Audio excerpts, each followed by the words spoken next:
Pirelli GT4 America is back for the second leg of its triple-header weekend here at Sebring International Raceway. Race 1 last night was a showcase of just how good GT4 racing can be, and today the fight begins anew at a track that is as challenging as any on the planet. Will championship aspirants take another step toward the season-long crown, or will Sebring's twists, turns, and bumps send the title battle in a totally unexpected direction? Buckle up, because we're about to find out here at one of the iconic venues in North American motorsport. Hello, my name is Ryan Marine. Calvin Fish is alongside. It's Amanda Busick down pit side for us here today at this glorious venue in Central Florida. Race 2 of a triple-header weekend here, Calvin. If you like GT4 racing, well, this is a bumper weekend for you.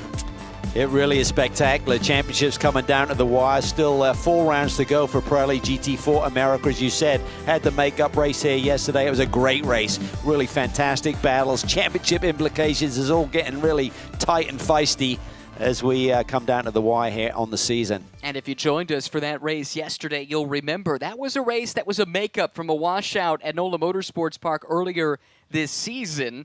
As a consequence, the grid was actually set from qualifying at a totally different track. Not so here for the final 2 races of the weekend. We did have our traditional 2 rounds of qualifying earlier today to set the grid for this, and we thought we might have some mixed up grids compared to yesterday, but actually a lot of the cream has risen to the top yet again, regardless of the venue. Yeah, it's kind of ironic in a way. We talked about that, and then we looked at the times today. It's like, wow, there's some of the drivers that were on top of the grid yesterday as well.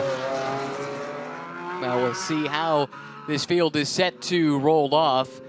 Fascinating race yesterday. Expect more of the same. This is a rough and tumble championship, but it was nice to see yesterday a really clean hour-long race in race number 1. Yeah, always hasn't been the easiest to get through these events somewhat unscathed, so it was really great racing, and that's what we look for, because the racing is awesome. There's some great championship battles, but we need green flag racing to showcase that. Here is the starting grid. It is a jam-packed field of cars as ever. GT4 in rude health, no matter where you look. North America, Europe, Asia, Australia, across the board, it's a popular platform, and for good reason. Great mix of manufacturers as well. It'll be on pole, the Conquest Racing number 34 Mercedes. Jesse Webb, the young Canadian. Boy, what a season he's put together in his debut season of GT4. He'll have the STR38 BMW alongside. That is a little bit of a change from yesterday, but that's a car that really charged through the field a day ago. Remember, they had to start at the back because of a driver swap relative to the lineup they used at NOLA. Yep. And that's all changed here in Sebring. So that's a car that didn't factor in yesterday, but we do expect to be quick, and Harry Gottsacker gets the start. Yeah, and Jesse Webb and his teammate Mackay Stevens, they really need to make something happen because they lost for more points yesterday behind Zach Anderson. Great to see John Capestro-Dubet's back. He'll line up 5th on the grid today. So championship implications everywhere, and it's really tight, big swings. Sometimes when you're running nose to tail and you're in contention for the championship, what looks like a 3-point swing is really a 6-point swing versus gaining 3, losing 3 scenarios like that. So lots to get our teeth into here today. Let's talk format of Pirelli GT4 America. It is all GT4 cars, but there are 3 different classes: Silver, Pro-Am, and Am. Silver class for 2 silver-graded drivers. Pro-Am with 1 pro and 1 amateur driver forming the lineup, and Am with 2 gentleman drivers across the driving talent. It is a 60-minute race. There is a mandatory pit stop in the middle, but crucially, Calvin, it is just a driver change. No refueling, no changing of tires. So this one set of Pirelli P0s has to take you the distance. It does, which means your starting driver needs to be, you know, kind to your teammate and not use them up during the first half of the race. We could see a championship actually clinched here today, going for 2 in a row. Charlie Post and James Clay lead the AM division by 89 points. If they maintain that, they basically need 75-point lead by the end of tonight. That would clinch the title for them, even with 3 rounds to go. Remarkable season. Yeah, really incredible what they've been able to do, but that is a combination that's had success in the past. So not a surprise per se, but it is still remarkable to see that level of consistency across the season. Yeah, and they're going for, what is it now? That was six consecutive wins yesterday, so going for 7 straight here today. And 8 in total. Yeah. Yeah, that's a decent haul. It's a decent. It's a decent season. For the reigning champs who told us they were done after last year. Well, good choice coming back, folks. We'll see what they do here in this middle race of the 3 on the docket at Sebring this weekend. Crucial laps here behind the safety car, 2 of them, in fact, and they are long laps around the safety car around this 3.7-mile circuit, trying to get the Pirellis up to temperature, up to pressure, get the brakes ready to go as well for that run into the treacherous turn 1. Yep, you're just trying to prep everything right now. Big field, so you got to be careful when you're weaving around like this that you don't overlap each other and getting a zig and a zag going the wrong way around, but everyone's keeping it clean, and I'd love to see another good green flag run like we saw yesterday. Well, let's take a look at the starting lineup here. Jesse Webb, Harry Gottsacker starting on the front row. Then it's Travis and Bohm in row number 2. John Capestro-Dubets, welcome back to the championship, JCD. After a back injury cost him a couple of races at Road America, he will roll off in the 5th spot. Then Dan Hanley, very impressive yesterday for Hanley Motorsports. Francis Seldorf starts 7th, Ross Schwest in 8th. Gray Newell and Jason Bell make up row number 5. To row 6, that's where you find Elias Sabo. Richard Edge with a great qualifying effort in his AM class entry will start 12th ahead of Rihanna O'Meara Hunt and Nick Longy in one of the only crucial motorsports McLarens in the field. Cool to have them here. They did not race yesterday as they were not on the NOLA entry list. Then to the mid-pack, we get to Johann Schwartz in 15th, Kevin Conway 16th, Kurt Swearingen and James Walker will start 17th and 18th respectively. Dr. Robert Mao and Paul Sparta from the AM class start 19th and 20th. Then it's Nelson Kaye and Charlie Postins has some work to do starting back at 22nd.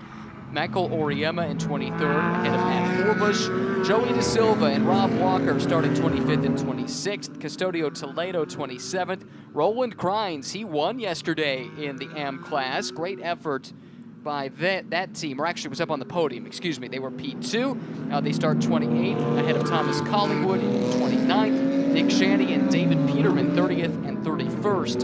Then it's Tyler Stone, Anthony Girazzi, and a couple more cars. One of the Zotz Racing machines starting 34th, and Eric Powell scheduled to start at the back of the pack. He had an issue in the race yesterday. It looked like it might have been a technical issue. Hope to see Eric out on track, but he's driving solo here this weekend. Yeah, and he wasn't feeling well. He had some AC systems that weren't working in the car. He got on IV earlier today, so hopefully he'll be okay to pull that double stint here. We shall soon see. As the lights are off on the Toyota GR Supra safety car. The Roval Pole Award to Jesse Webb. He's done that a handful of times this year. That's the Mercedes on the right-hand side of the screen. Harry Gottsacker, quick young Texan who's driving a little bit of everything this year. Front-wheel drive touring cars, rear-wheel drive GT cars, and he's quick in all of them. He starts in the 2nd spot. Matt Travis and Kevin Bohm, row number 2. Then it's John Capestro-Dubets and Dan Hanley. Francis Seldorf and Ross Schwest, Gray Newell, Jason Bell, the top 10. Here comes the field approaching the VP acceleration zone, and the field awaits Jesse Webb, the Canadian, to get this race underway. He's waiting to the last possible moment. There's the green flag. There's Webb accelerating away, and already they fan out. You can't do it ahead of the start-finish line, so race control will look at that. But look at this field. 5-6 wide. On the run down to turn 1. Travis to the inside of Kevin Bohm for P3. It's going to be tight as they exit turn 1. That's the yellow and black car, screen right. Oh, lots of cars super wide at the back of the pack. Looks like everyone's able to continue. Through turn 1. Oh, that's Longy in the McLaren getting up on the curbs. That shot him back into traffic. Everyone able to adjust. Great start, though, by the pole sitter Jesse Webb, able to build a gap over Harry Gottsacker. And Matt Travis, he's up to the 3rd spot, as you called, Cal. Perfect stuff. Oh, this is going to be big. Big hit there. Elias Sabo spearing off the track and into the barrier. That was the orange car you saw. That will surely bring out a safety car. A couple other cars involved. I think Rihanna O'Meara Hunt might have been one. It could have been Gray Newell. Both Heart of Racing cars were in the area. GT4 team has had a lot of carnage here of late. Safety car deployed. Double yellows at start finish. And that looked like a heavy, heavy impact for Elias Sabo. And now we sure hold if our he breath. dropped a wheel exiting turn 5, but just speared across the racetrack at a rapid rate. Well, it is a huge field, and it is so tight, so congested, especially on the first few laps. We saw some close calls in the first few corners, and unfortunately, there was no escaping that one for Elias Sabo and a couple other cars involved too. A little feistier than yesterday. We had such a great race yesterday, keeping it nice and clean, but we saw some action in the backdrop coming through turn 1 towards the tail end of the field. Mira Hunt, I think, was one of the ones involved, but she got back on. Okay, we saw that's that good car news with for that group. Yeah, we saw that car with a bunch of grass in the grill, so that indicates she was off track. She also had been running 14th and is considerably further back. So I think there were 2 cars that hit the barrier. We know one was Elias Sabo. Not sure about the identity of the other car just yet. And now we see it is Gray Newell's Heart of Racing Aston. We see both drivers out of the car under their own power, but those are heavily damaged cars. Yeah, big damage to both of those Aston Martins. So Heart of Racing lost a couple of cars at Road America, so it's been a tough couple of months for that group. Well, that is a sigh of relief for sure to see both drivers out of the car. That looked like nearly unabated speed into the concrete barrier. And these cars are so safe these days. All the safety systems doing what they were designed to do. Yeah, for Sabo and Lee, big disappointment because they suddenly, with that big win yesterday, were only 25 points out of the lead, sitting in P3. So not sure what the state of play will be for the race tomorrow. I mean, Sabo runs with a different car in GTA, but they'd lose their grid position if they switched to the backup, what would be essentially a backup car if they pulled double duty. Tough to say, right? But it looked like it was a big impact. Maybe tough to fix it here on site. I suspect you're right. And the damage looked pretty comprehensive on Gray Newell's car, too. And he also runs in both GT America and Pirelli GT4 America, but what I don't know is if they have separate cars for those 2 championships. And it almost collected the sister car too with Omira Hunt. She was off track, as we talked about, and that could have been even more disastrous for that team, which, as you mentioned, Calvin, has endured the slings and arrows of outrageous fortune more than once this season. Yeah, I'm sure for Rihanna it was a lucky escape from her perspective. Just needs to get some miles. I mean, time is running out for that female driver pairing too.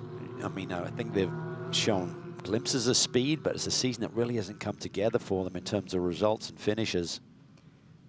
Always seems like they're right in the thick of wherever the big battles are, and they've been caught out by that a time or two. It's a cool initiative what Heart of Racing did. Invited about a half dozen promising young female drivers to do a shootout. They were initially shooting out for 1 seat. They were so impressed by this pairing, they said, you know what, we'll take both of you and put this program together. But to your point, the results just haven't quite meshed with the promise that we've seen. If you look at practice times or just what the team says about the talent of the 2 involved. Hannah Grisham being the second part of that lineup, by the way.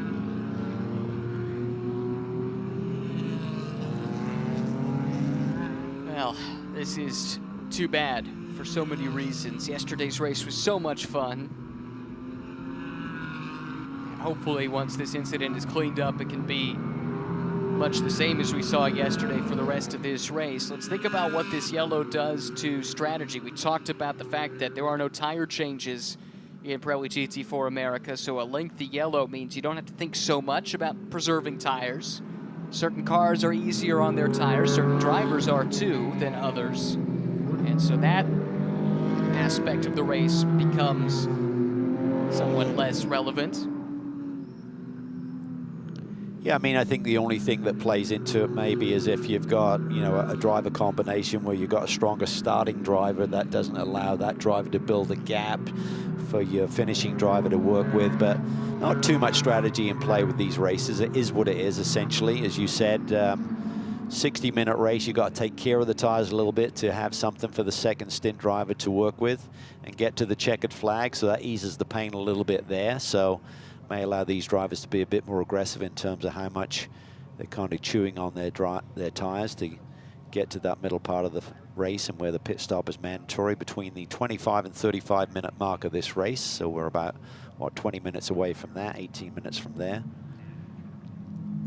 To give an update on where things stand here in terms of the running order, Jesse Webb, the pole sitter, continues to lead overall ahead of Henry Godsacker. That's big for him. Mackay Stevens, yeah. need to get their result to get back into the Silver Class Championship conversation. Matt Travis, who runs third on the road, is the leader in Pro-Am and has a pretty healthy buffer back to the next car in class. That would be Ross Schwest, who is 8th right now. Jason Bell is 9th. Jason Bell and Michael Cooper were not in the race last night because they're running a partial schedule here at Pirelli GT4 America, and we're not on the entry list at NOLA, which was the race that was being made up yesterday. And I believe Michael Cooper only arrived at the track earlier this morning. Not much time to get adapted. I'm not sure he's had any practice time. But now we have a look at the replay, I think, of the incident that has us under full course yellow. Let's take a look further back. Side by side, the Heart of Racing Aston and Elias Sabo. We'll see how this evolves. Oh, it is a lot deeper. That was coming through the little kink there. I thought it was earlier in that sequence of corners, more on the exit of turn 5. That's actually coming through turn 6 where they came together. Just got kind of pinched right there. They were close together coming through turn 5, and that continued. And you said the second of the Heart of Racing entries was right there as well. Yeah. Lucky to escape getting collected. Calvin, that was as violent of a hit for Elias Sabo as I have seen in GT4 America. Let's hear from Elias's co-driver, Andy Lee, who's with Amanda. Well, and Andy did hear Elias get out of the car. We just took a look at that replay there, Andy, and your reaction. You shook your head and said, wow, what did you see there? It was a big hit. Right now I'm just thankful that he's out of the car. Seems like he's okay. Don't know what happened. Don't know who's at fault, really, from the glimpse of it that we saw. But, certainly not the way we wanted to end our day today. And we're back to green, and we know this has a lot of implications based on the high of yesterday. I know, yeah. It's going to be a big hit to our championship hopes. But, we'll just regroup. We'll get ready for tomorrow and do the best we can. That's what the Flying Lizard team does so well. Yeah, and we talked about it, if they could have swept the weekend, because the pace that Andy Lee had yesterday was kind of dominant. So we thought, well, maybe if they can go on a tear here and sweep the weekend, the triple header could be in great shape heading to Indy. Now they're on the back foot once again. And the other key is how badly damaged is that chassis. Start of the race. This was clean, the run down to turn number 1. But look at the chaos mid-pack. Yeah, just such a big field, trying to coexist there. Everyone kept it pretty clean. There was a little bump of jostling towards the tail end of the pack. People getting out wide there. A little evasive action there by one of the Conquest Racing machines. So I think it was more evasion than it was actual contact there. Quite a few close calls there in turn number 1. Everyone, though, collecting their breath here, and it is about time to turn them loose one more time. This time it'll be a single file restart, of course. This yellow has chewed up the better part of 10 minutes, which still leaves us with just about 49 minutes to go racing here in Pirelli GT4 America.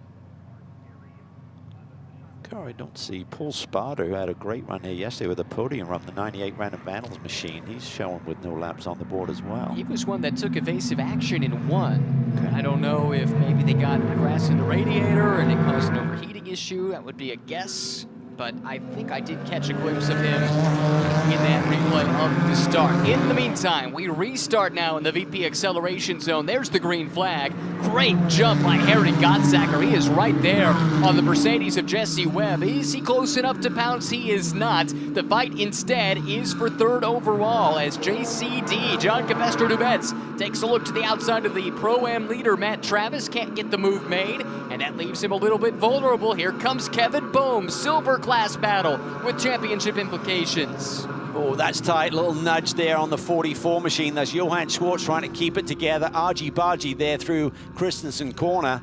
Fighting with Richard Edge, the AM class leader. Not sure those two have spent much time side by side. Whoa, the Rentec car very nearly came across traffic. Great save, though, to keep that Mercedes pointed in the right direction. Just need to get everyone into a rhythm here. Fall into line, start to get some corners and laps under your belts. Settle down a little bit.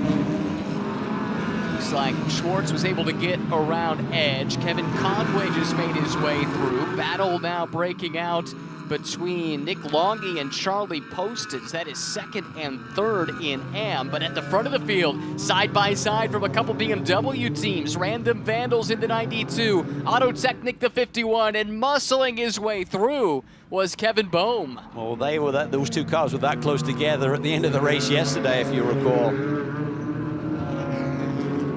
Zach Anderson and Kevin Boehm battling out for a podium spot. So question for you.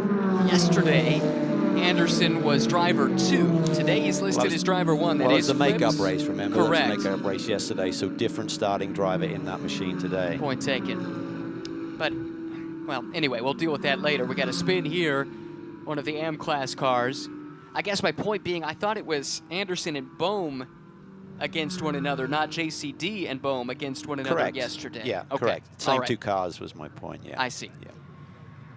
In any event, the fight continues here. This is Dan Handley now on the attack. How impressive was he yesterday, holding on to the lead that he got after that great opening stint from Parker Thompson? Never been under that sort of pressure before, and the little battle behind him helped him out a little bit. It looked like they were going to get right to his tail, but he handled it magnificently, and so joyous afterwards to get that big victory, and talked about Parker Thompson, what he's given to him as a teammate and mentor, and walking him through this transition from someone who doesn't have this sort of experience running at the front end of the field. Travis very defensive here. This is a battle that does not have class implications for Matt. He is the leader in Pro-Am by a healthy margin. But that said, he loves having these silver class cars as a buffer to his closest pursuer, Ross Schwest. He does. They need a big weekend. Porsches look pretty strong around here, so Matt Travis is trying to take advantage of that. He's got those two battling BMWs, as you said, not in the same class right behind him, along with yesterday's winner, Daniel Hanley.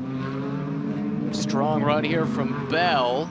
He's coming under some pressure, though, by Johann Schwartz. And those three running nose to tail. Bell, Schwartz, and we have a spin. Car number 18, I think, is there a right rear tire down? Maybe not.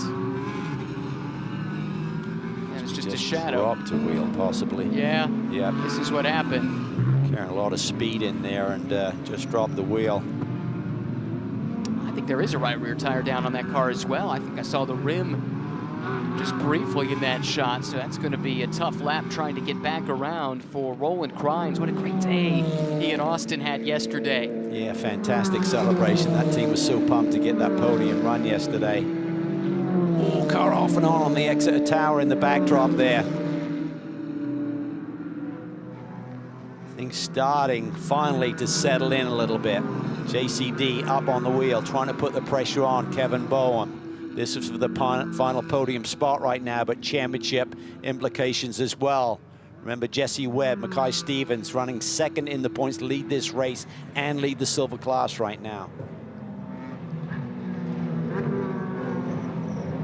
Further down the field, so many fights.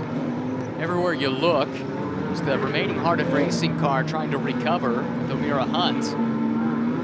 Looks like she's set to try and grab a spot here that from was Nova Sport. Really tight there. Wow. Kaye closed the door, and Kaye is trying to chase down Joey De Silva now. Actually, it looks like that was Kaye earlier in the lap around O'Meara Hunt. So it's Kaye up a spot looking for one more.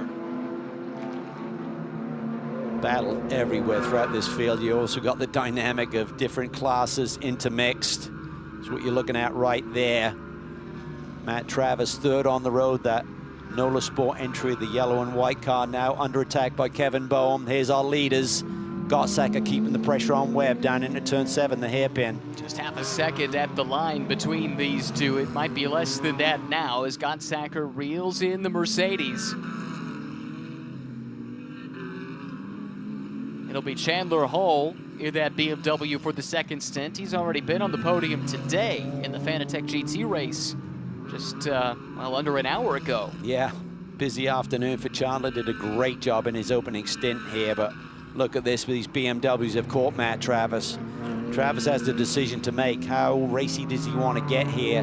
He's got 4 silver cars behind him to the next position in Pro-Am, which is Ross West and Jason Bell. In close proximity, you can see that red Aston Martin and the bright yellow, white and black machine in the backdrop there.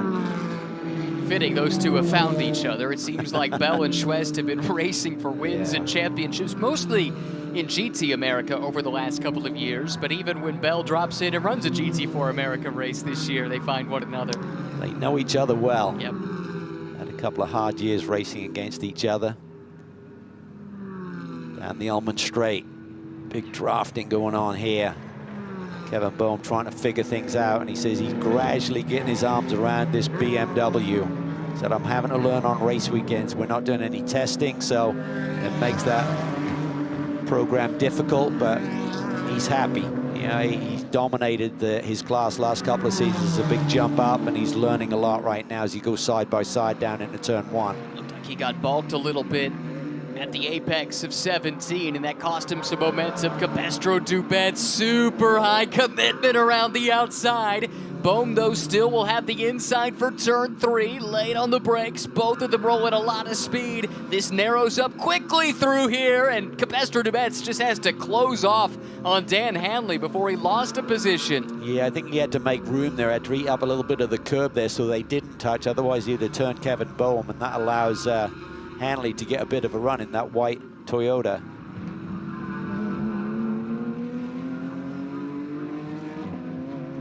Immediately, though, JCD closes back in on Kevin Boehm, who is, I'm sure, desperate to find a way to dispatch of Matt Travis right here. Matt just doing what he needs to do. He's got to be thinking about his own championship.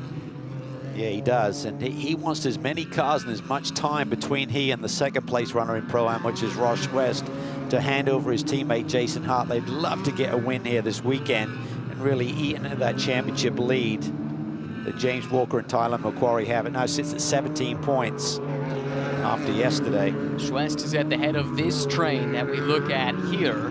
We drop back and find another battle. Postins continues his charge up through the field. Looks like he's caught Richard Edge. I believe that's for the lead in AM. Meanwhile, this is back on in silver. Big move up the inside, straddling the curb. JCD gets to the door of Kevin Boehm, but Boehm with the parry of the thrust, he's able to answer back. Bold move, but great discipline once he got in there. Didn't overdrive it, didn't get his head in over his head. That was wild. Two drivers you rarely see make contact. They'll race you very close, very hard, but give you just enough space to coexist. I mean, we've seen some incidents this year in Pirelli GT4, but we've also seen some high-quality driving, some great dicing amongst this lead pack. Again, Capestro Dubets with a nice run out of 17. He looks right, now comes back to the other side, to the inside of Kevin Boehm into turn 1. Wow, Travis is stuck on the outside of this. Oh, and they do make contact this time. Boy. Hanley takes evasive action. Wow. Somehow able to get through. There by Hanley. Hopefully Boehm gets some fire here, so. Well, I jinxed that one. Damage, yeah. Sorry, we guys. did talking about the quality of the racing at the front of the pack, and take another look and see that one. Let's watch this again and keep a close eye on Dan Hanley in the white Supra, and I don't know how he makes it through this unscathed. Yeah, just gets pretty tight here. And I don't know. I think Kevin may have just squeezed him a little bit. Tough to tell from that angle. I'm not sure JCD had anywhere to go. He'd place it down at the inside, but that move by Hanley to evade him was amazing. That could not have been any closer between Hanley and Bohm. And just not to overreact, just spin the car out and end up in the barriers by yourself. So that was really cool piece of driving. Let's remember, this is Dan's first season of racing anything. And to be that heads up, to keep it under control. Battle here for the AM lead. Yeah, this is good Posted stuff. the Scott around edge there. And that brings Nick Longy into the frame. This McLaren Artura GT4, new offering from McLaren. We've seen it. We saw this team at Road America. We saw a different team campaign one of these cars earlier in the season. And Nick Longy, one of those guys, probably doesn't get enough credit for just how quick he is. So much experience. Won a ton of races back in the Rum Bum days when he and Matt Plum, who up until recently when Billy Johnson got that victory this year, was the winningest driver at this level of competition, and Nick was his wingman through all of that success. And he's been a mentor in recent years to some promising up-and-coming talents like Aurora Strauss, and now he's kind of one of those go-to guys, a bit like Nick Johnson in the paddock for young up-and-coming drivers. Just really got such a wealth of experience and knowledge and understanding of the sport. If you get teamed up with those type of people like Nick Longy, you're going to fast-track your career and just learn at a much more rapid rate. And now this weekend paired with Kaya Tio, 17-year-old from New Jersey. I'm telling you, I met her for the first time yesterday. She has the biggest smile on her face. She is loving this. Started racing as a 13-year-old running Spec Miatas, and from that jumps into a McLaren GT4 car. And as she said, why not? Yeah. CrowdStrike fastest lap of the race to this car. Harry Godsacker. Told you he'd be one to watch. He has run down Jesse Webb as we approach that pit window. This could be interesting to see how they choose to play this, especially these silver class lineups where the delta in driver performance is not super great. It gives you some strategy flexibility with that pit stop. It does. You got to read into traffic and things like that. If you elect to come early, where does it put you in traffic when you come out of the pit lane? They have software and some data to work from. Whoa. That's Shanny. We haven't seen him make many mistakes this year, really developing nicely as a driver. Was leading the race yesterday, eventually dropped down to a top 5 finish, but looks like he's stranded. This may bring out a safety car as we're just shy of the pit lane window opening, just a minute and 15 seconds away. If that were to happen, the pit window would be delayed in opening. Would be great news for drivers like JCD, Matt Travis, Seldorf, because this big gap in the front the pack is going to be erased, and there we see a safety car has been deployed.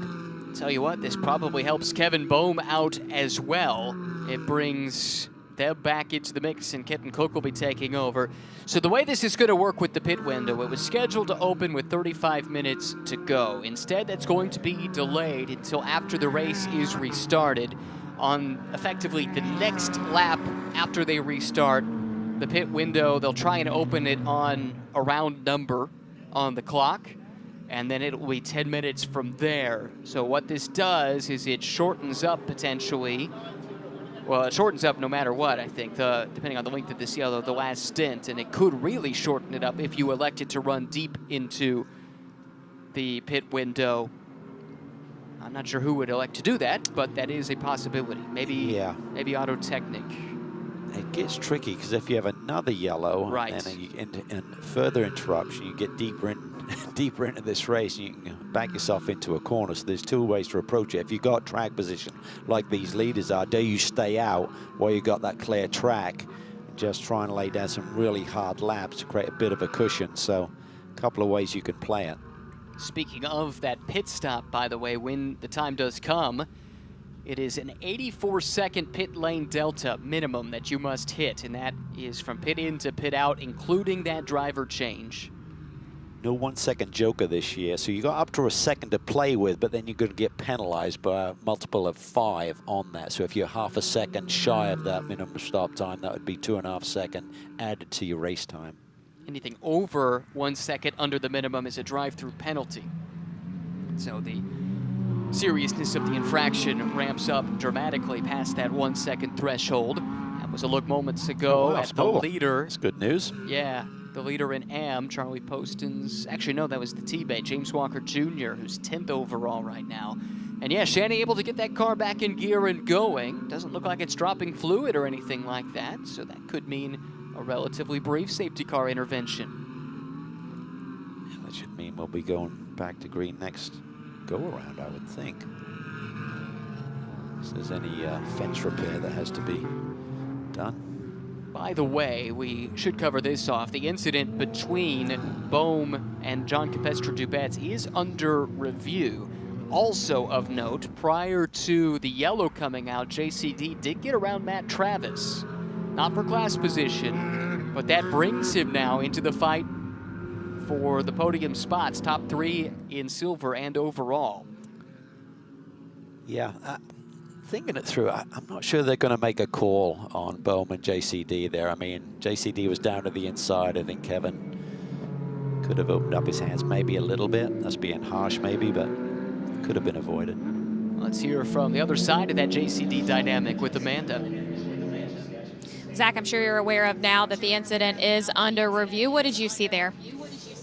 I saw two cars fighting really hard, going down to the wall in turn 1, and there wasn't any coexistence really. JCD is not just going to magically disappear.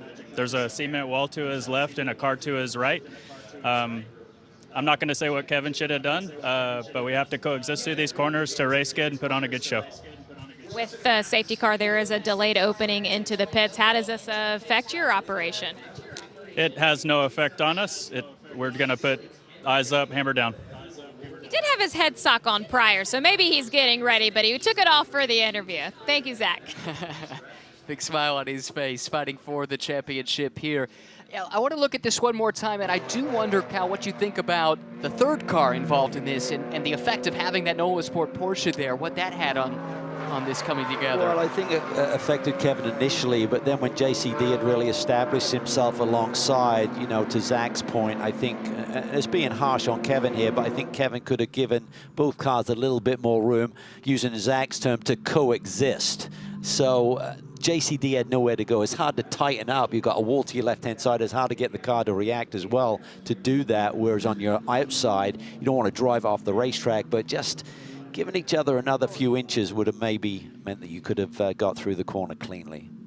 But it's tough. I mean, when you're side by side, you're on the outside, you don't have your perspective in the corner, you're not seeing the apex any longer, you're out there in kind of no man's land, so I get it. You're reluctant to drive too far wide and get out in the marbles as well, from Kevin's point. And lest we forget, there are those Sebring bumps in turn 1 as well, and you hit one of those just a little different. You're in a different position than you would normally be, right? When you're side by side, all of a sudden that margin that you thought you were giving isn't there anymore.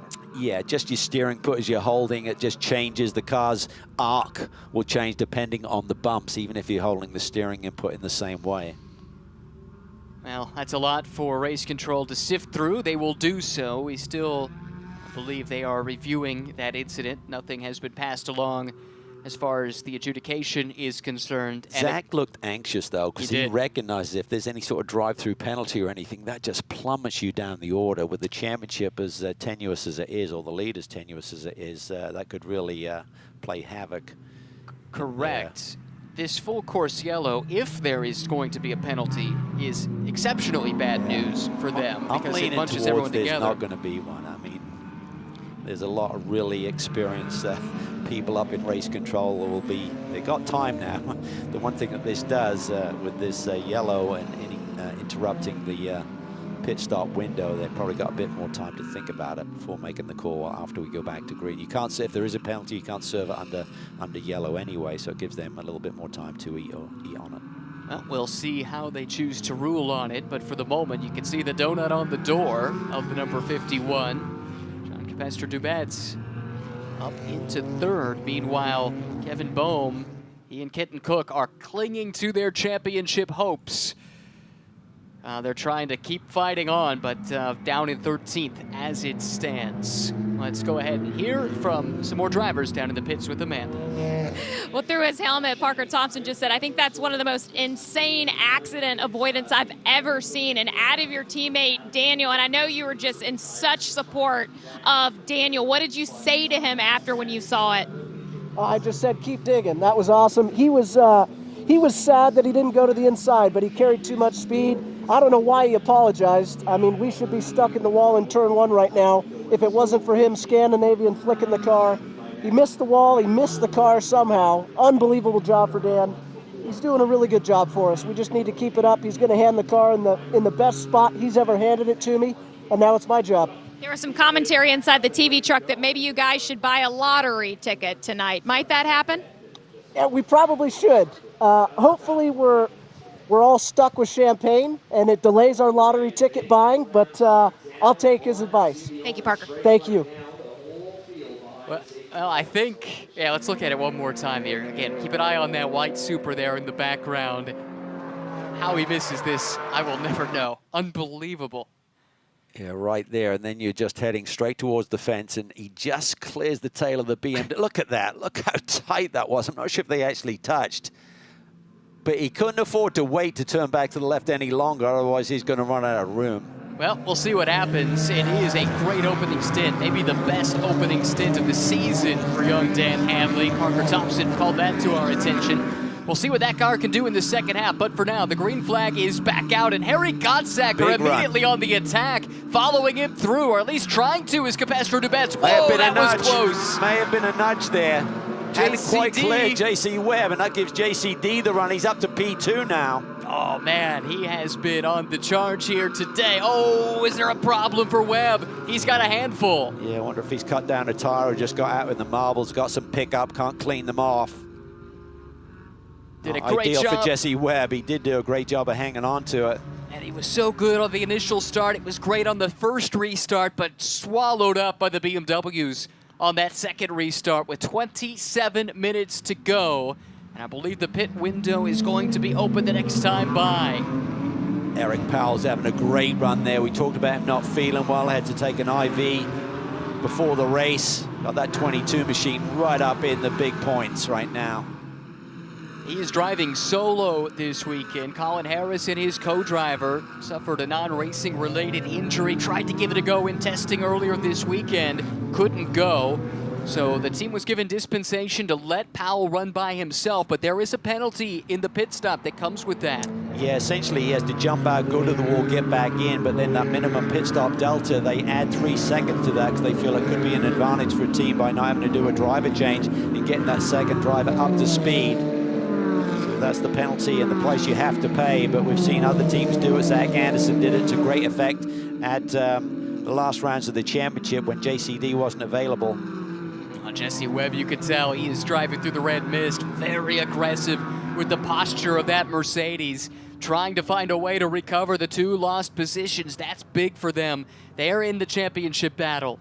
Yeah, that is huge because the 51 has gotten around them, so that's really significant in terms of the championship positions. That's not what they wanted to see. Had control of this race.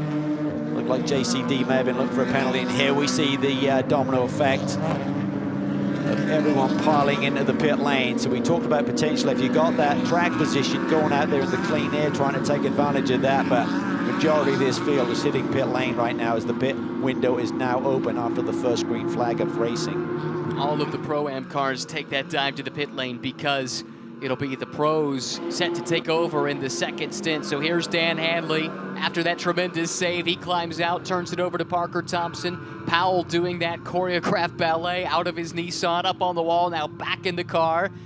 And stationary the extra 3 seconds as a consequence of driving solo. Here's Postins. Looking for another win. And if they can do that, that would seal the deal in terms of the championship. Looking for their 7th straight victory. It would be the first SRO America Championship clinched in 2023, and it would be done with 3 races still to go. Such is the level of dominance for Postins and James Clay.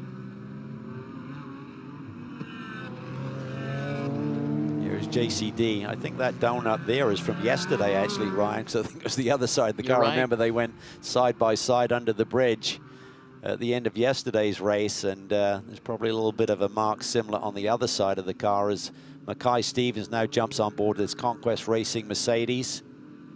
Jason Hart aboard the NOLA Sport entry. Parker Thompson coming off that victory, and I think he has pole for tomorrow as well. Parker Thompson does, so he's really fast aboard that Toyota Supra. Super quick, no Super pun intended. quick, I love there it. you go. Wish I had actually said that on purpose.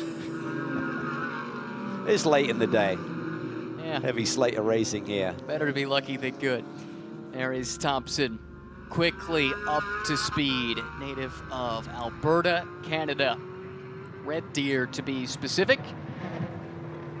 These are the cars that have stayed out. See how deep they elect to run into this pit window. Auto Technic makes the call. It'll be Zach Anderson jumping in. Heard from him a moment ago. JCD still lingering back issues from the injuries that kept him out at Road America. They're trying to limit the amount of load he has on himself here this weekend. I'll be honest with you, I think unless you get unlucky with another yellow right now, this is the way to go. You've got drivers who are in a rhythm versus equally good drivers, but it takes a few corners to get up to speed. So keeping Harry Gottsacker out there, for example, allows him to really just maximize the pace of the car. He's got a feel, he knows exactly what it's doing with the balance and the tire degradation, and just use that, execute your pit stop.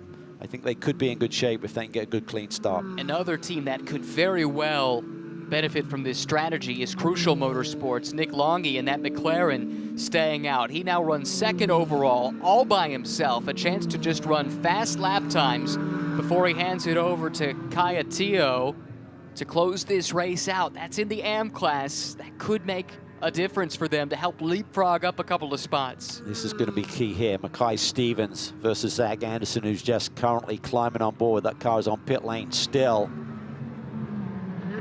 How do they shake out with the undercut versus the overcut? The undercut means you come in a little bit earlier, get your other driver back out there, and here they come.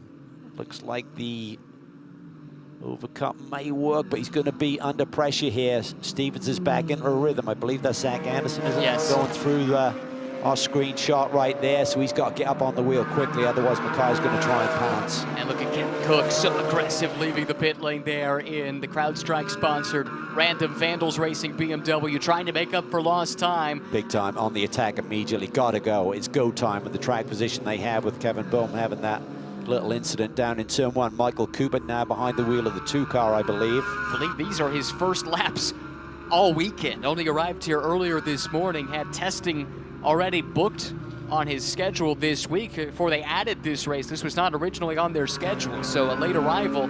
I don't think he's had any practice laps. He didn't qualify this morning, maybe? Well, you're right. He would have qualified this morning. Good point. But not much. No, he doesn't need much. Nope. Michael Cooper is an ace. Multiple championships at this level. Championships at every level of SRO America. TC, GT4, as well as GT3. This is a big move. It's Andrew Davis, who's been jumped by a couple of folks right out of the pits, fighting with Aaron Povoledo. 82 car, Tyler McQuarrie also there, mixing it up. A bunch of Pro-Am cars all running together.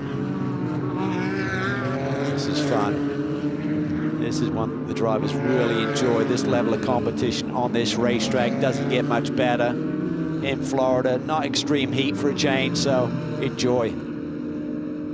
Drivers that still owe a pit stop. The list is short. Just Gottsacker and Longy, who continue to stay out.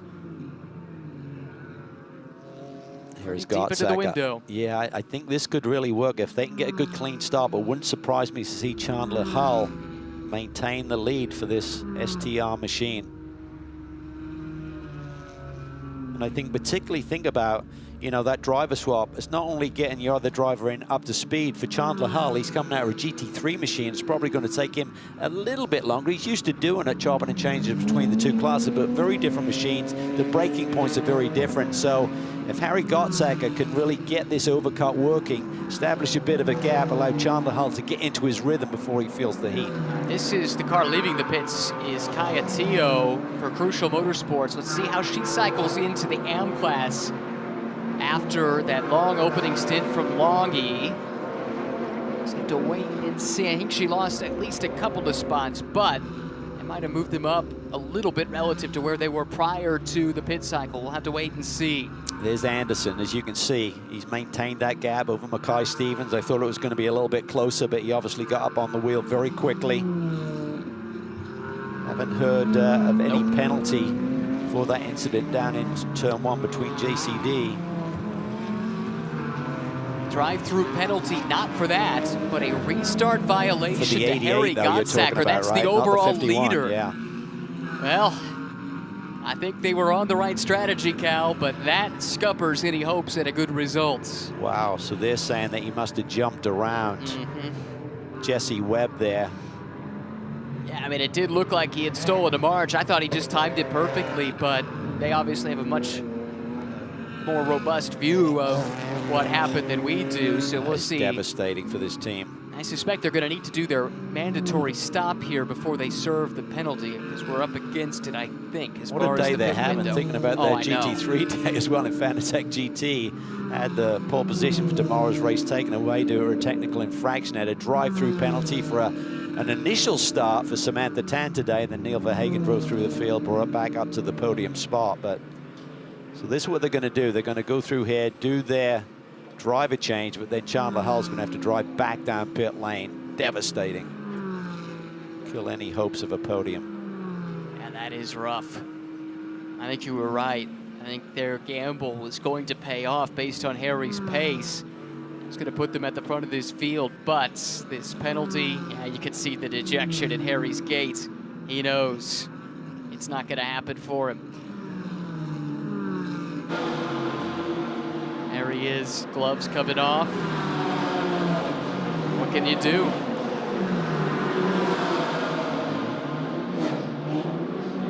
So, we'll see how this cycles out. It looks like it'll be Anderson leading Stevens. We've seen that before this year. Those two cars scrapping for the overall win. Parker Thompson, though, don't sleep on that Supra. He's starting to close in. Just ran the best lap of the race for that car.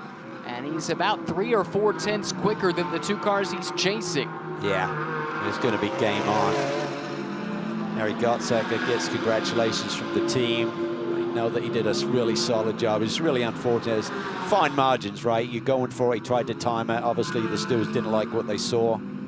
Gave him that drive-through penalty.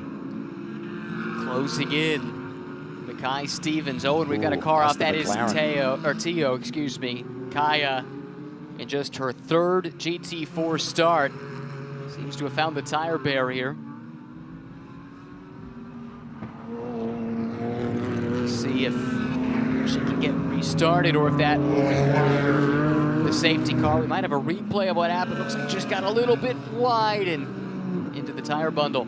Yeah, once you're arcing off like that, really hard to recover the front end on the grass and get the grip to manage to avoid those tire bundles there. So that's a shame. It was a really solid day for that group. They get the car up there in the top 3, top 2, I think, before you hit the pit lane. Yes.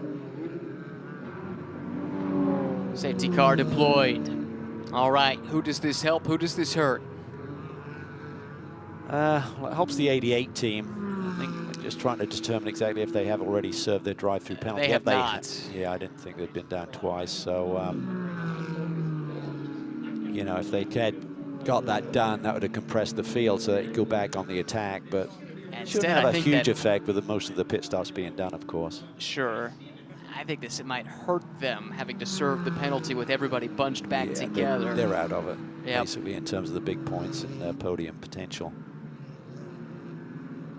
Let's see, how much of a recovery had Kedden Cook made? Yeah, quite a bit. He was back to 4th And that compresses the field. That's This good. is huge for him. Good for Mackay Stevens. Yes. That gap that Zach Anderson maintained after the round of pit stops is going to be erased. So, and Kai's got to make something happen. He realized this championship is going to get away unless they start to eat into that gap they currently have to the 51. And I misspoke. The 88 did serve its penalty. I'm not sure if they served it during the mandatory stop. They just stayed stationary longer. Not entirely sure, but we did get that message from Race Control. More stories from the pit lane now with Amanda.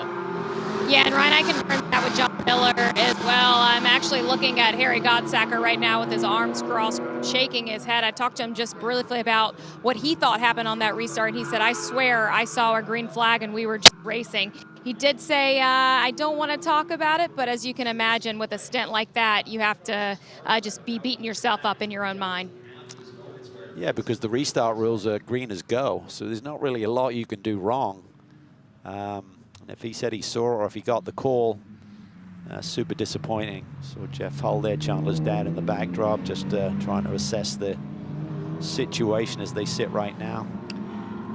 Something else to keep an eye on. So the top 4 are all silver class cars. They run nose to tail. Then you get the top 2 in Pro-Am, Jason Hart and Michael Cooper. This brings him up to the doorstep of the class lead. No skin in the championship game. Michael's going to be all in here. And he knows Jason Hart does have skin in the championship game and probably will not want to take too many undue risks.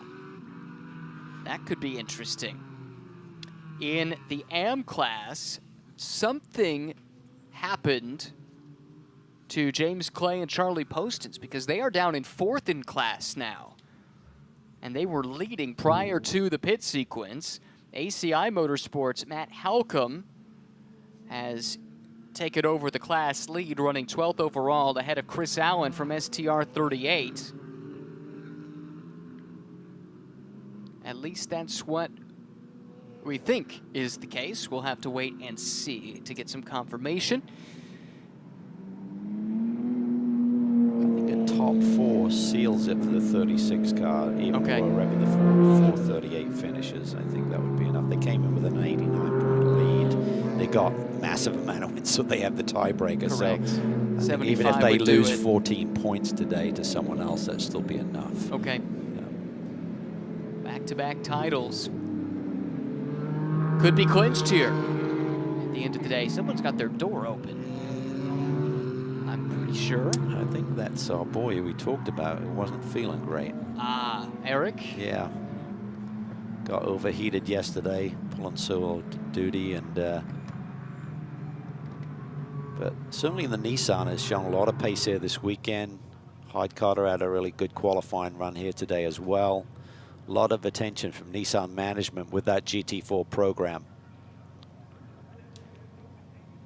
And we'll see Hyde Carter starting at the Podium for race 2 tomorrow. He's got some work to do to recover here. Let's look at this restart, though, Cal. Second place car is the one to watch. So maybe they're saying he initiated the pass before it went green. It's tough. Actually, tough. I mean, he wasn't past him, he just pulled out. Yeah, they don't like you poking your nose out. They like you to sort of like run in a train until you can see the green, then you can break station, so to speak. So it was close. All right, some other penalties have come down from Race Control involving short pit stops. These are of the time variety. So car 7 is Kai Van Berlo. That's a basically 8/10 of a second post-race penalty for a short stop. Tommy Johnson on the 89's got 1.1. And then the 80 is the other car we're looking for here. It's Tio, who is out of the race for bringing up this yellow. So that becomes academic at this point. 10.5 minutes to go here. We assume no further action on the 51 machine? That's a good question. I'm not sure I've seen anything to clarify that, to be quite honest. The last update we've received about that incident was that it was under review. I would assume that has to be the case, otherwise they would have posted something. They had a lot of time to think on that one. I suspect you're right. That affects the overall leading car, now driven by Zach Anderson. If you're just joining us, great battle in the opening stint. That car at the time was driven by John Capestro-Dubets up against Kevin Boehm from Random Vandals. They had a couple side-by-side moments, and then one that went wrong that sent Kevin Boehm around. That incident was under review for, and still is as far as we're aware. Kenton Cook has done a tremendous job to recover. That car was back as far as 13th at one point, and now they sit 4th. And with a shot at fighting for a podium spot, if not more. This is going to be a feisty little finish. Everyone's got a very different agenda, and I have felt they've been aggrieved in some manner so far today. Can we straighten this one out?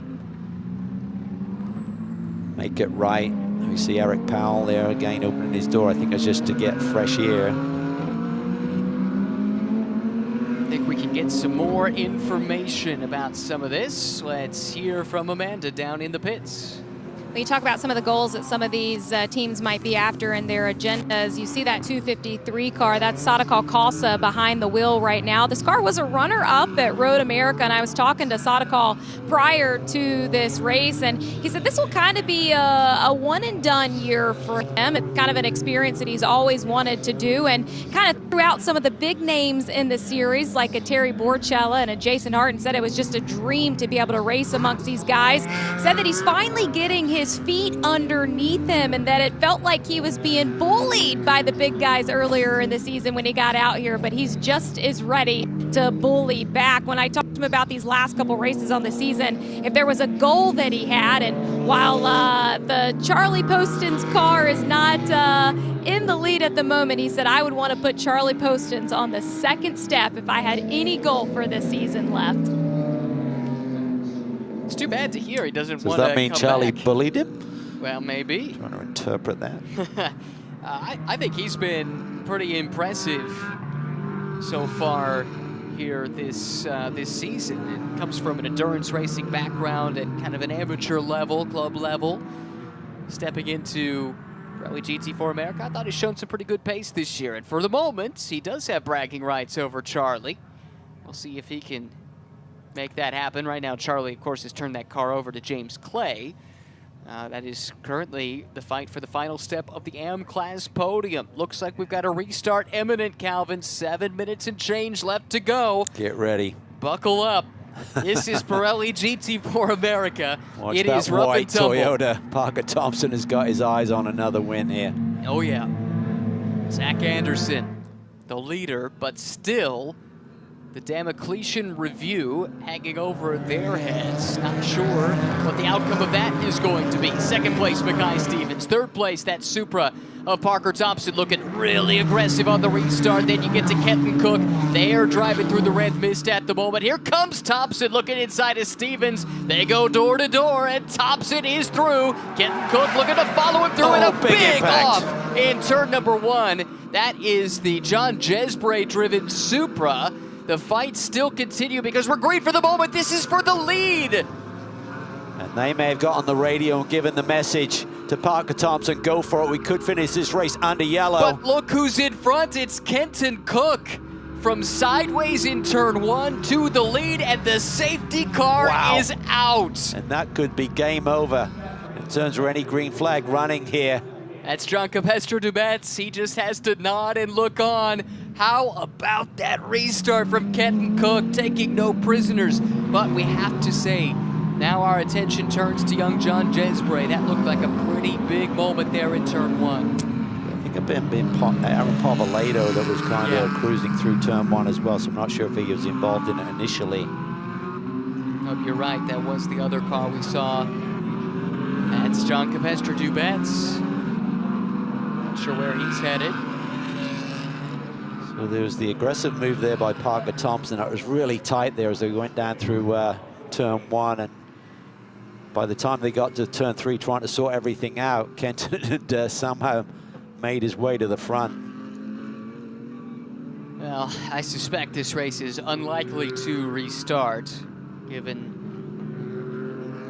the situation with the tire barrier there in 1.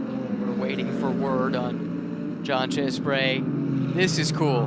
This is cool. This is JCD and Kevin Boehm. They had their coming together earlier in the race, exchanging cordial words. A lot of respect between these competitors. What a change of fortunes. Can you think about Kevin Boehm's day? Right? You know, from being spun out at high speed or being involved and spinning out, should I put it, not spun out, but and then dropping outside of the top 10 to maybe grab a win.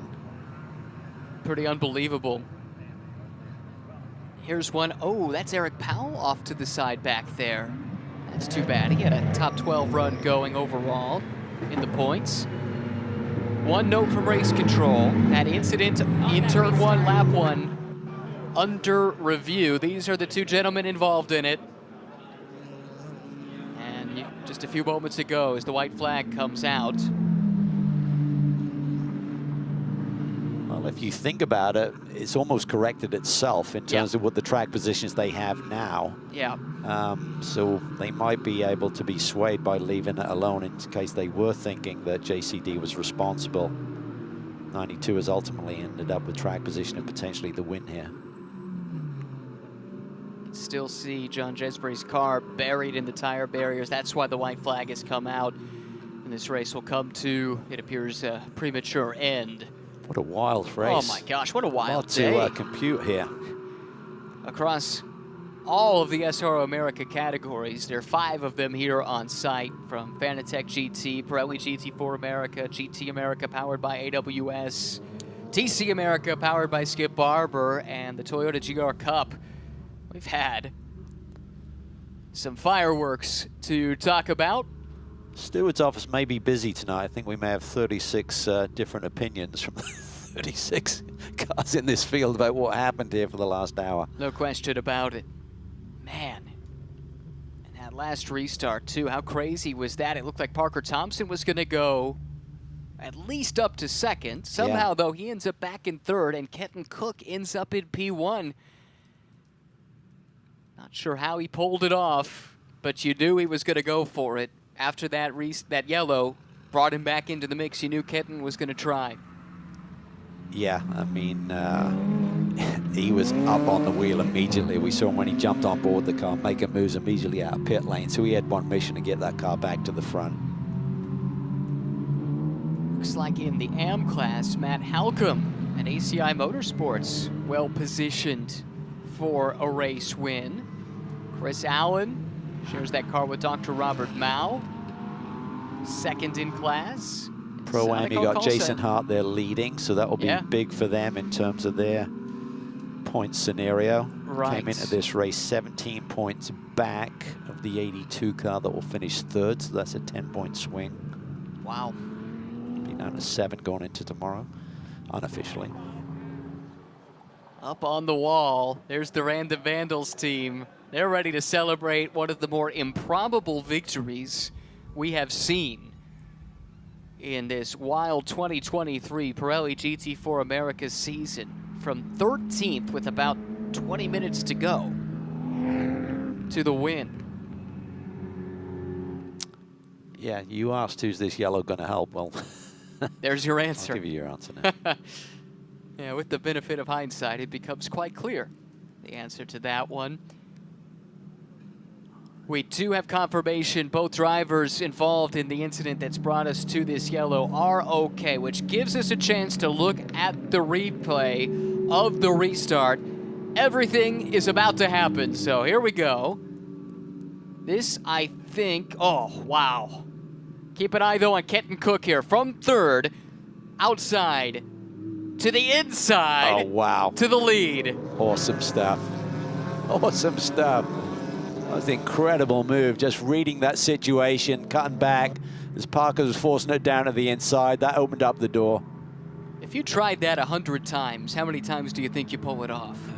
Maybe 2. Now, the one that if counted, you're lucky. Yeah, was that one. And he did. I cannot wait to hear from Kenton Cook about that. But keep in mind, when we give you these results, they are provisional, because the word from race control is the initial contact between the 92 of at the time Kevin Boehm and the 51 of at the time John Capestre-Dubets will be reviewed post-race. I suspect they want to look at data, onboard footage, things of that nature to make sure they make the correct ruling. It's so tough, though, because if there's any sort of time penalty when you finish under yellow like this, you just plummet down the order. There's no gaps to slot into. That's right.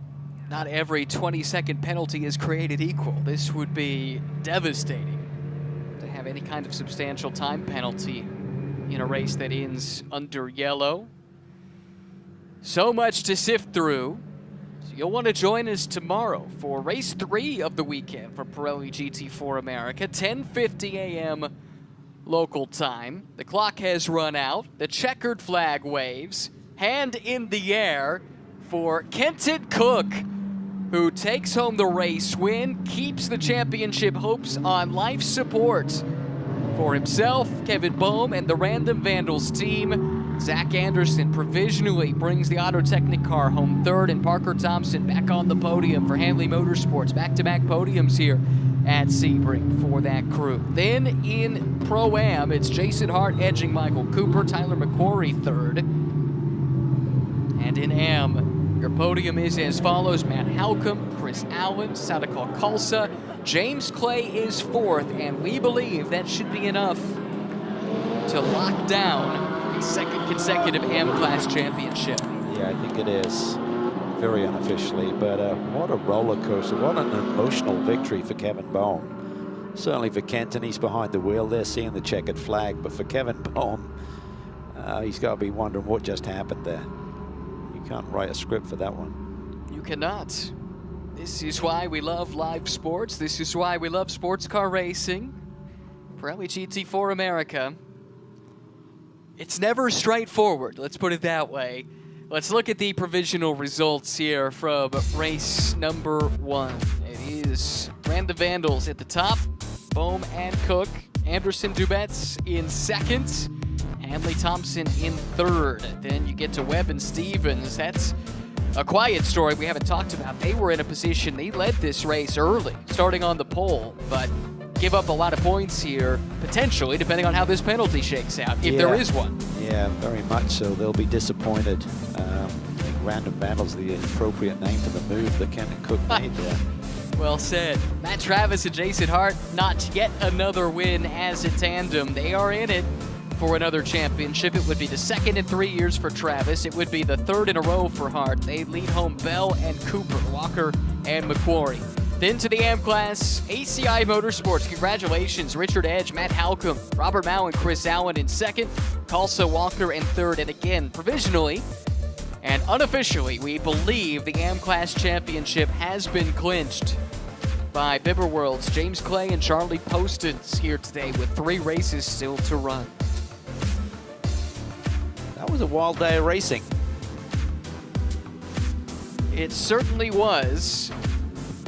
Why don't we take a look at the incident that has this review still hanging over it. This was from pretty early in the race, and the 2 BMWs are the cars in question. Yeah, so the Nanola Sport car swings across. That kind of hurts the progress of Kevin Boehm. I do feel that he squeezed JCD a little bit, and then the move there by Hanley to avoid both cars and avoid the fence as well was simply remarkable.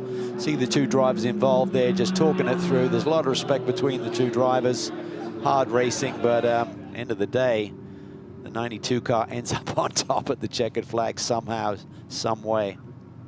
At least on the road. So much still to be looked at here after this race concludes. And again, we'll be back with you tomorrow for race 3 of the weekend for Pirelli GT4 America, 10:50 a.m. local time. A couple other incidents will be reviewed post-race, 68 and 50. I believe that's the Jesbray and Povaledo incident that brought out the final yellow. That too will be reviewed after the race. Do not envy the stewards tonight. No, I think we'll see Brian Till roll in the hotel about 11 p.m. Might as well just sleep here. Race director for this championship. Yep. The cars make their way around on the cool-down lap into the pit lane, and for some, to victory lane. Cannot wait to hear from the Random Vandals team about that topsy-turvy 60 minutes of racing. Yeah, so much to chew on there from Kevin's perspective, and then from Kenton, how did he make that move? Just love to hear a recap of the conversation between Kevin and JCD. What was said there? I mean, it looked amicable. It looked like you're going to have mutual respect. I think you're going to have a difference of opinion. Sure. On a move like that, you're both going to be thinking that you were in the right and the other guy was in the wrong. But end of the day, they end up 1-2, those two cars. So pretty decent outcome, whichever way you're looking at it. Kenton Cook is a star in GT4 racing. If you haven't noticed already, take note. It's not a surprise to see him knifing through the field. I'll admit, even that last move is a bit of a surprise, even from him. And there's the rival, JCD, coming over to congratulate him. Again, so much respect between the folks that are racing for championships here at the front of this silver class field. Oh, you could hear the elation from Kenton Cook. Helmet is off, and that means we've got a chance to hear from the man of the hour. Kenton Cook is down in victory lane with our very own Amanda Busick. Kenton, I wish you could have seen the reaction of your team. There were screams that were heard down pit lane, and I saw you come to the checkered flag with that hand out, and I'm sure you're just as surprised as the rest. But I have to tell you, Cal dubbed the move the Random Vandal for what you did. How did that happen? Oh, man, first of all, get Kevin in here. Get in here, bud. Get in here, man. Come on. What a monster. Yeah. Holy crap. The seas parted. I don't know what happened. I came through turn 1, I was 4th. I came out of turn 5, I was 1st. Yeah, I don't even know. Like, it was crazy just how it all came together. No contact, just kind of took advantage of some guys, and man, it was unbelievable. I can't thank these guys enough. Can't thank Kevin enough for rebounding after getting some contact there. These guys deserved that result so much. Paul had an incident at the beginning. Unfortunately, that took them out of the race. So to be able to return Vandals to the top step of the podium as a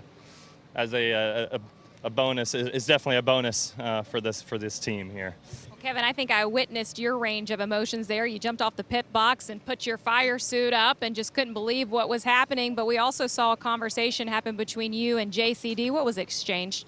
Yeah, I mean, I think we're all racing really hard out here, and neither one of us are ever trying to turn somebody around backwards, and he was making that clear to me, which lots of respect to him. I like racing those guys. We're racing really close, and it's a game of inches, and it just was less than an inch that time. And I think sometimes when your race goes backwards, you just got to turn around and just move forward. So yeah, that's what we did today.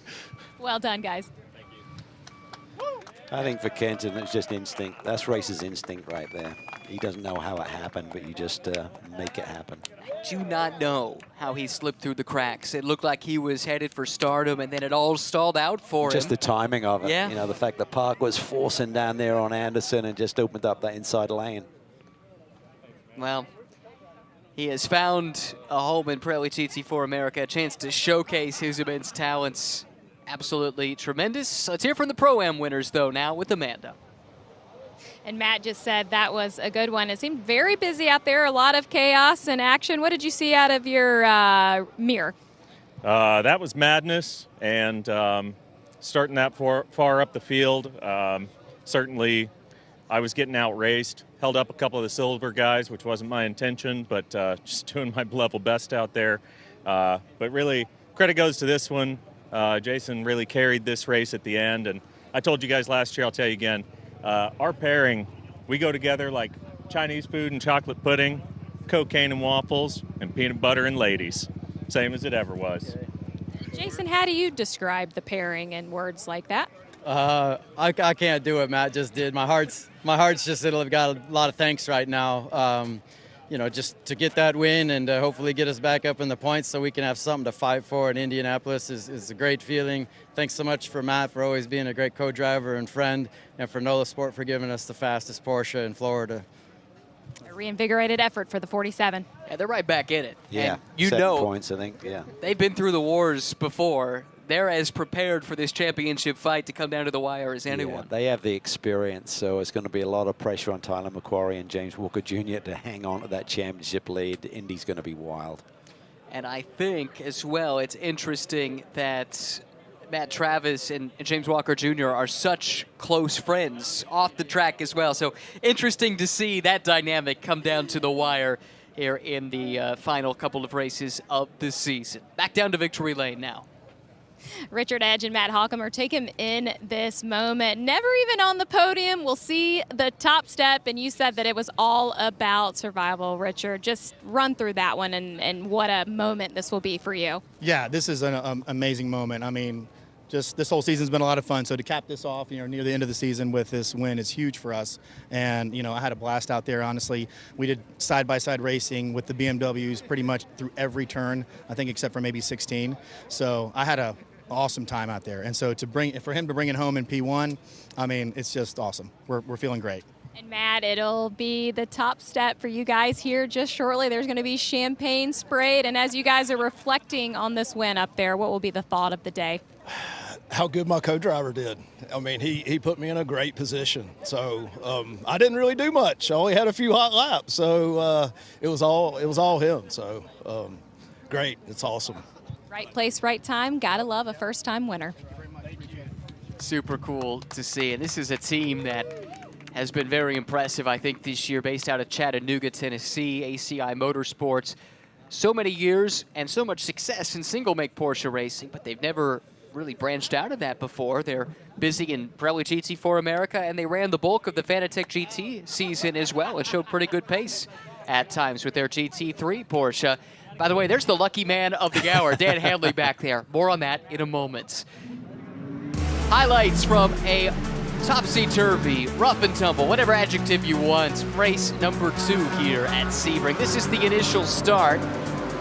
Fanning out, super wide, big, scary moment here. A couple of cars spearing off track. Elias Sabo and Gray Newell, both drivers were all right.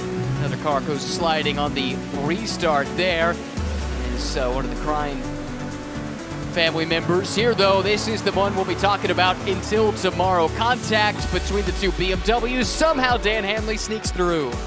Yeah, just unscathed. Then on the restart, Harry Gottsacker was judged to have jumped a little bit. Had to serve that drive-through penalty. Big moment here, big impact there in the backdrop there with John Jesbray. But it stayed green just long enough for Kenton Cook to pull the Randa Vandal. He takes the BMW from 4th to the lead in just a matter of a couple of corners and keeps the championship hopes alive for himself, for Kevin Boehm, and the entire Random Vandals team. Anderson second, Thompson in third at the front of the field. And time to recognize the podium for Pirelli GT4 America. Up onto the stage in the AM class, Sadikal Kalsa. They're on the right, Rob Walker on the left. They've had some good results this year, and Sadikal seems to be finding his rhythm as the season goes along. Yeah, great little team, Auto Technique, doing an awesome job. Great run to the podium. Another BMW team, STR38 with Dr. Robert Mao on the right, Chris Allen on the left. They're another pairing that's been hanging around the podium more often than not as of late. Yeah, I think the big surprise is we talk about potential claims for James Clay and Charlie Poston is not to see those guys standing up there for a change. Halcomb and Edge, your race winners for the first time in Pirelli GT4 America. They will take the center position in this podium celebration, holding up the P1 trophy for the first time in 2023. Congratulations to the AM class podium. And with first-time winners, the celebration could get vigorous when it comes to the champagne. Now the hat dance, from the Pirelli hats to the VP Racing hats. Big thanks to both partners of SRO America for all that they do. And it's time to celebrate. You can tell they're anxious to get going. Pulled a Lando Norris. Hasn't kicked over a trophy yet, though. Still time. Still another race tomorrow as well. Let's take a look here at the AM class points, and with Postins and Clay with that significant advantage, 3 races still to go. Is the job done? I think it is. I think it's job sorted. I think it's an 83-point lead, 75 on the table with 3 rounds to go, so that should be enough. Congratulations to James Clay and Charlie Postins, a 2nd consecutive AM Class Championship. Their streak of 6 straight wins, though, comes to an end. They're not even on the podium, and that, frankly, is a slight surprise. How are they going to celebrate? Well, I think they'll bounce back. That championship trophy might make up for the trophy they missed out on. They're just managing the weekend. They only had a couple of drivers suit. They didn't want to start tomorrow's with more champagne on it, so. Got to think at that level when you're going to victory lane as much as they are here this season. Congratulations to these two. Looking at the rest of the points, Robert Mount, Chris Allen, I mentioned it. They've been hanging around the podium, especially the second half of the season, showing really strong pace. And it looks like they've got a pretty good stranglehold on second ahead of Shanny and Borcheller. It was not a good day for Nick Shanny today. No, neither for Paul Sparta and Al Carter had that podium run yesterday. So it brings Kalser and Walker into the frame, really, to look for maybe a top 3 finish by the end of the year. It's getting pretty tight there, only 16 points back of the Nick Shanny, Terry Borcheller pairing. And with their win, Richard Edge and Matt Halcomb make a big jump up to the 7th spot. Now 58 points. They got 25 of those here today. It gives you an idea of just how much it pays to win. Now we turn our attention to the Pro-Am podium. On the right, Michael Cooper and Jason Bell, runners up today. On the left, 3rd place to McQuarrie and James Walker Jr. Points leaders, and they hang on to the lead, but it's a slimmer margin now after the race win today for Hart and Travis. Yeah, so a 10-point swing, so podium running is great, but when you see your nearest challengers taking the top step, and you said good friends there, Walker and Travis, I think they share dinner on a regular basis in their hometown, so lots to chew on. It's going to be a lot of fun over the next few races. 3 to go. Did you enjoy racing against a close friend, or did it make things complicated sometimes? It's an extra dynamic. It makes it tough, particularly when you're absolutely going for it. But I think if you're running for the win, you just have to put all that to the side. You're just going to make it happen and deal with it later. I've had it happen several times in my career, and maybe you shouldn't make so many friends in the paddock because it makes it a little bit tougher.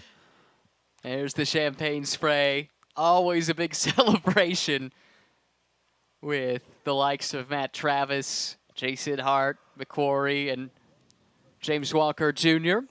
Got one more podium still to go. I think we can have a chance, though, to look at the silver class points before we get to the podium.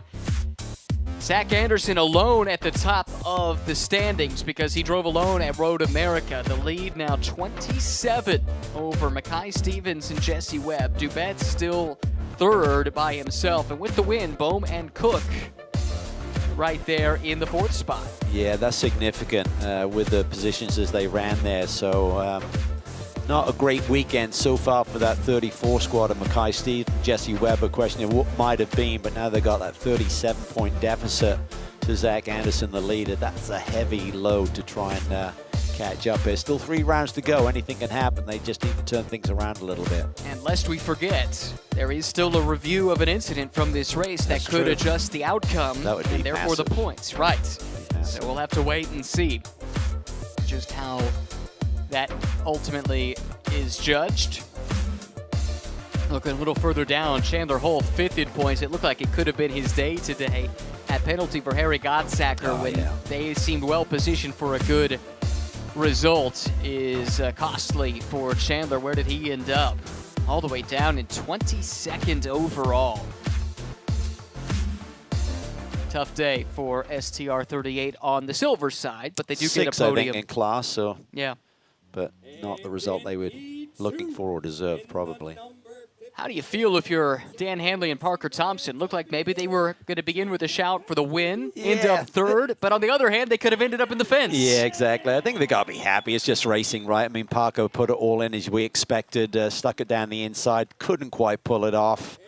And I think if Kenton hadn't made his move, I think he would have kept in front of Zach Anderson. As just the way it all shuffled out at the end of the day. Still, through 2 races here this weekend, a win and a third. Nothing to sneeze at. Oh, listen to that reaction. Let the fireworks begin tomorrow. Oh, yeah. The Random Vandals duo of Kevin Bowman, Kenton Cook welcomed up onto the stage. A well-deserved, albeit unlikely win. It looked like any hopes at a victory and any outside hopes at a championship were lost in turn 1. It's game on again now. Totally. Really cool. That was a bizarre, emotional day for many of those drivers standing up there. Normally, if you go through 2 of those in this series, you're done for the weekend. They've got to do it again tomorrow. I feel like we've been through a 3-hour race, not a 1-hour race. Right, It's just so many you. twists and turns.